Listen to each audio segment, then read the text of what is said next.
ìrìn àjò ti bẹ̀rẹ̀ báyìí. We are on our way to Osun Osogbo, Àwùjọ Ẹni Òrìṣà, Osun Osogbo Festival and Erin Ijesha Tour 2024.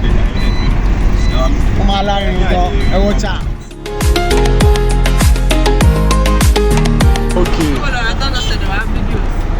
Ṣé ká máa fídíò yìí? Ẹ ti asáré bínú. Máa fídíò ẹni tí lẹ́nu kan máa bọ́lẹ̀ lọ́tọ̀, wọ́n máa fídíò ẹ̀. Eré ló máa tẹ̀.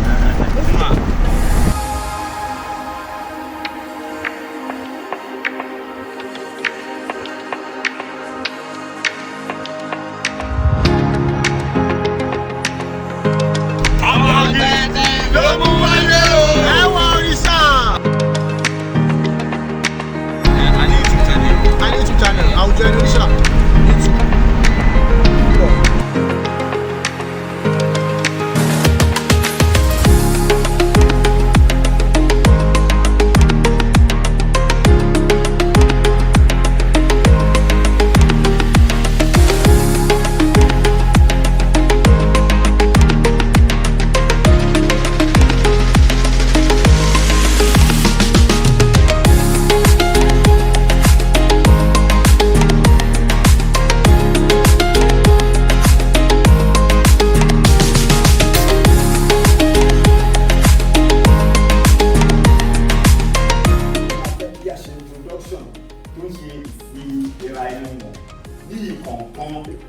Ọmọ kọ́ ìdánilẹ́sẹ̀ kárọ̀ kò wọ́n máa wú kéré máa ní máa wú mọ̀ rẹ̀ dèbò sí àwọn owó yìí mẹ́rin máa wú mọ̀ rẹ̀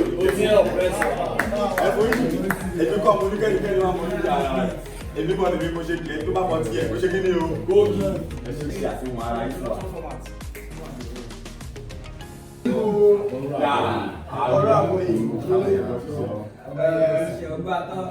mo kàn fẹ́ ṣàlàyé bí ọdún ní àmọ̀ pé àwọn tí wọ́n ṣẹ̀dá fún wọn lẹ́yìn wọ́n mọ̀ pé Àwùjọ Ẹni Òrìṣà. We are initiating them today. Àwùjọ Ẹni Òrìṣà AEO. Àwùjọ Ẹni Òrìṣà. Wọ́n ṣe ń bẹ̀ sọ́mọ́ kan máa sọ̀rọ̀ díẹ̀ nípa bí Àwùjọ Ẹni Òrìṣà tó ṣe wá sí existence. Wọ́n kò nínú ẹ̀sìn Ìsìlámù yìí tí mo padà sí ẹ̀sìn bàbá ńlá tèmi. Mo kí màá lò máa pàdé àwọn èèyàn bíi tèmi náà níbẹ̀. Ọ̀rẹ́ tó bá fi mílẹ̀ nítorí pé mo ṣe Islam èmi á pàdé ọ̀rẹ́ tó máa tún dá ju ọ̀rẹ́ ẹ̀ lọ nínú ìṣẹ̀ṣe lókè mo ṣe wọn padà sí ìṣẹ̀ṣe ìgbà ẹ̀sìn mo fẹ́ ní àwùjọ tó máa jẹ́ àwọn tèmi lẹ́gbẹ̀ẹ́ àtijọ́ wà nínú ẹ̀sìn kíníkẹ́ ẹ̀sìn Islam àti Christianity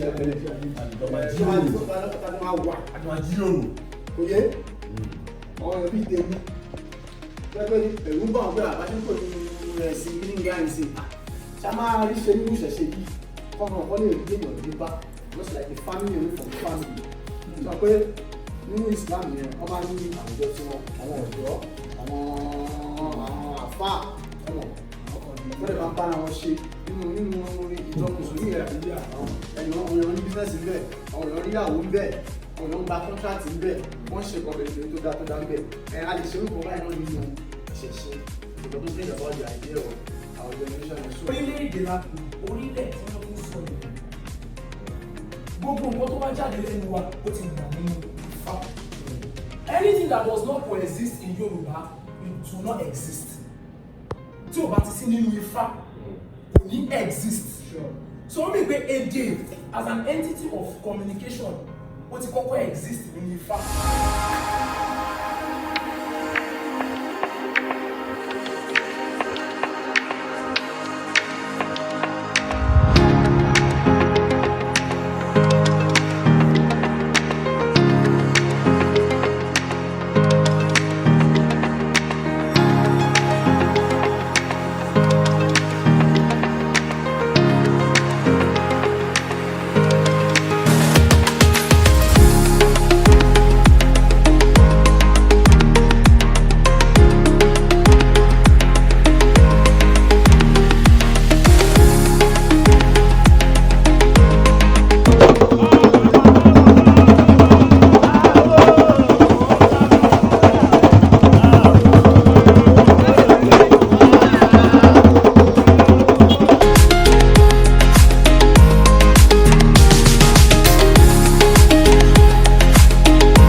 tí ń gbénú mi ìyá mi Ẹ̀wùjí alágbolódò ni mò ń ké sí lọ́wọ́ àgọ́ onílé ṣé ká wọlé o àgọ́ àlejò ṣé ká máa bọ̀ ìyá ń bọ̀ o àgọ́ lọ́nà oore yèyé máa ń bọ̀ àgọ́ lọ́nà Ọ̀ṣun máa ń bọ̀ àgọ́ lọ́nà Ọ̀làdé kojú àgọ́ lọ́nà oore yèyé máa ń bọ̀ àgọ́ lọ́nà ìyá mi máa ń bọ̀ àgọ́ lọ́nà Ládé kojú ẹ̀gọ́ra tí ń gbénú omi Ẹ̀wùjí alágbolódò ni mò ń ké sí lọ́wọ́ akúrẹ́rẹ́ bí ẹni sùn ọba àbí ni o.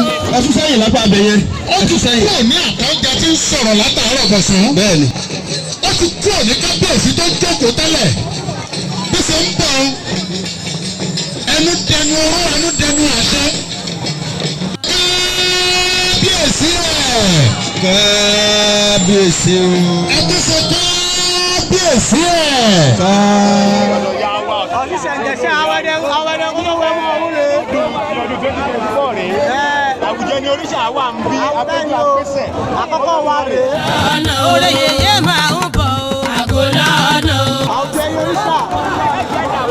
Àwùjọ Ẹni Òrìṣà àwọn rèé o. Àwọn rèé àti wá o. Àwọn rèé o. Ẹ̀wùjí ìdẹ́lẹ́sẹ̀ èmi Ládé kojú ẹ̀bọ̀ra tí ń gbénú omi Ládé kojú ọ̀sẹ̀ gẹ̀ẹ́sẹ̀ ń ó sì máa kí èmi Ọ̀ṣun oníkì í dá mi lóhùn wọn ni kó bẹ̀rẹ̀ fún àgọ́ lọ́nà oore yèyé máa ń bọ̀.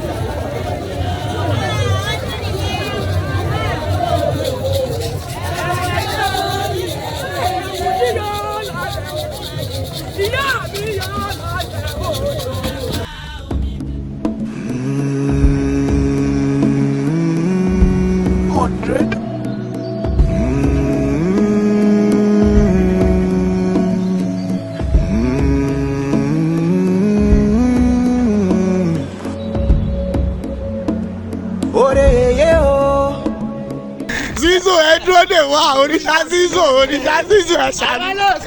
Òrìṣà Zizo ẹ ṣàánú wa. Òrìṣà Zizo. Àgbà o omi o Ládé kojú ẹ̀bọ̀ra tí ń gbèrè lómi. ẹ ti yá ná aṣọ ẹ ti ná aṣọ ẹ̀yin Òrìṣà ẹ ti ná aṣọ. wọ́n ní kẹ́ra aṣọ ẹ̀rọ tẹ́ fi máa bẹ̀ lódò ẹ̀rọ tẹ́ fi máa bẹ̀ lódò ẹ̀rọ aṣọ o. The energy is positive. It's a good one. Ọmọ Akin is a real one. Ọlọ́run realest. Let's go there. Filẹ̀ Wizkid kò ní bá jẹ. Kò ní bá jẹ. Olùmílà àbá Alice baby. Òrìṣà Ọlọ́yẹmí baby. Chief Chef kò. Lọ́gbọ́gẹ́. Ọmọ Bọ́lá Alágbó kò ṣẹlẹ̀. Àbáyọmí. Filẹ̀ fún Ayọ̀lá Bàtí. Ayọ̀lá aláṣọ gangan ni ẹ̀yìn. Always repping. àgbo lọ́sùn fi ń wọ ọmọ rẹ̀ kí dókítà ó tó dé. Omi ò bí iná bá fojú kodò á sí mi Aládé ògbóye mọ́já Ọ̀ṣun lédè. We got 7 stages here. Yeah, we don't know if we are going to explore all the 7 stages, but I'm definitely sure we are going to conquer more than 30. Torí pé ọmọlúwàbí ni wá. Àwẹ̀dẹ̀ kó tó ẹ̀ mọ́. Àwẹ̀dẹ̀ kó tó ẹ̀ mọ́. Àwẹ̀dẹ̀ kó tó ẹ̀ mọ́.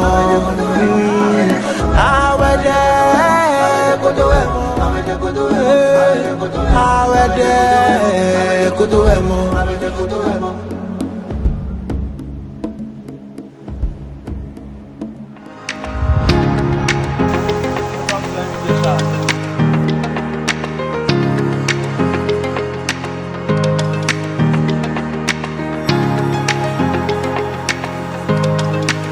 Oya background yẹn nìyẹn. Ẹ dẹ́mọ̀ ẹ ṣe wọ́n èwì.